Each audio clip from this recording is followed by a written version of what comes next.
好，欢迎来到快乐手工，朋友们，面熟不？视频当中经常出现哈，驻颜。昨天我在用它哈，它呢就这样动了，哎，我一看吧，年份长了，老化了哈，这破了。所以呢，我就买了一个新的，快递也挺快，今天就到了哈。我买了一个新的烫台，还是实木的。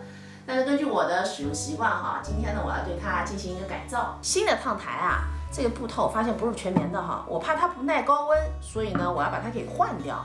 这旧烫台我也改造过哈，大家看这儿有个弧度。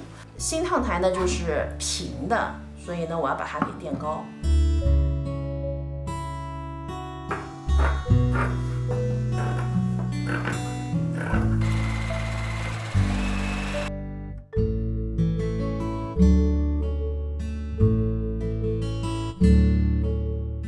烫台呢我就改造好了，我喜欢烫台上面这样子有个幅度哈，啊一会儿烫这种肩膀袖3的这个位置呢就很容易哈把它给烫平。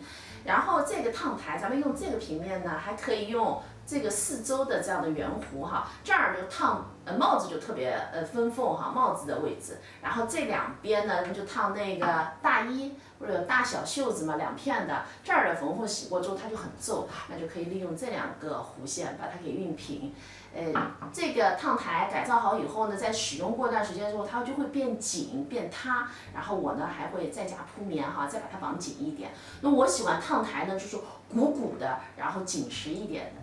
这期视频内容呢就是这些了，感谢您啊花宝贵的时间来看我的视频，记得帮忙点赞，咱们下期再见。